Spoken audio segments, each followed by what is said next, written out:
Assalamualaikum warahmatullahi wabarakatuh. Perkenalkan, saya Anggita Sari dengan NIM B1A12423 dari kelas A Prodi Ilmu Hukum Fakultas Hukum.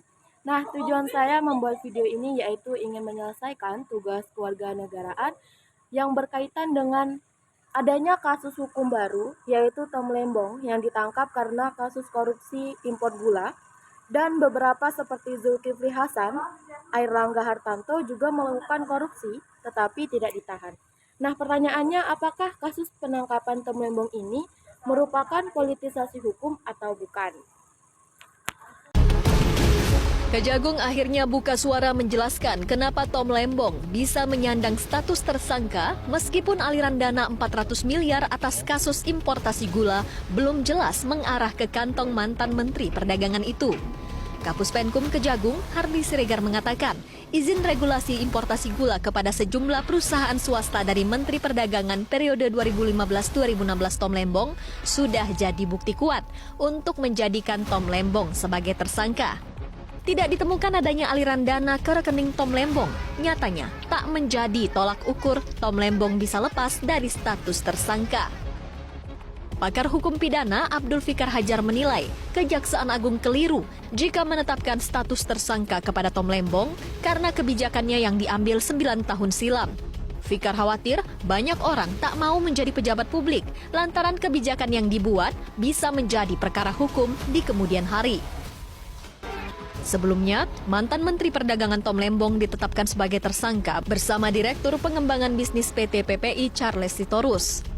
Di saat Indonesia surplus gula tahun 2015 lalu, Tom Lembong memberi izin impor gula kristal mentah kepada PT AP sebanyak 105.000 ton, padahal yang diizinkan impor seharusnya pihak BUMN.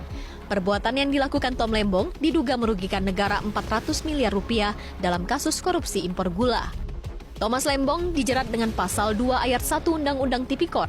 Pasal ini mengatur bahwa setiap orang yang melakukan perbuatan memperkaya diri, orang lain, atau korporasi secara melawan hukum dapat dipidana penjara minimum 4 tahun dan maksimum 20 tahun. Tak hanya pasal 2, Thomas Lembong juga dijerat pasal 3 Undang-Undang Tipikor. Pasal ini berbunyi dengan tujuan menguntungkan diri sendiri atau orang lain atau suatu korporasi menyalahgunakan kewenangan, kesempatan, atau sarana yang ada padanya karena jabatan atau kedudukan yang dapat merugikan keuangan atau perekonomian negara. Tim Liputan, Metro TV. Nah, saya menyimpulkan bahwasannya penangkapan Thomas Lembong terkait kasus korupsi impor gula telah menimbulkan spekulasi tentang apakah ini merupakan tindakan hukum yang murni atau ada nuansa politisasi.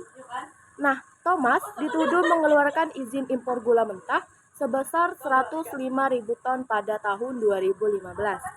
Meskipun sudah ada surplus gula nasional pada saat itu, tindakan ini dikatakan menimbulkan kerugian negara sekitar 400 miliar. Karena keuntungan mengalir ke beberapa perusahaan swasta, bukan ke perusahaan negara yang seharusnya. Nah, di sisi lain, beberapa analisis dan pengamat mencatat bahwasannya Thomas adalah pengkritik kebijakan pemerintah. Sehingga ada yang mempertanyakan apakah penangkapannya bermotif politik. Walaupun Kejaksaan Agung menyangkal adanya motif politik dan menyatakan bahwa penyelidikan kasus ini telah berjalan lama, spekulasi tetap muncul karena sosok Thomas yang vokal dan kerap berbeda pandangan dengan pemerintah. Dan juga adanya tokoh lain seperti Zulkifli Hasan dan Airlangga Hartarto yang diduga terkait korupsi tetapi tidak ditahan, juga memperkuat anggapan sebagian pihak tentang adanya potensi politisasi dalam penanganan kasus hukum. Apakah ada politisasi hukum dalam kasus penangkapan Thomas Lembong atau tidak? Itu semua masih menjadi perdebatan. Di satu sisi, Kejaksaan Agung menyatakan bahwasannya kasus ini murni sebagai langkah penegakan hukum terkait dugaan korupsi yang menyebabkan kerugian negara. Dengan investigasi yang sudah berjalan cukup lama, namun di sisi lain, beberapa pengamat menilai bahwasannya ada potensi politisasi karena Lembong merupakan pengkritik pemerintah pada saat ini.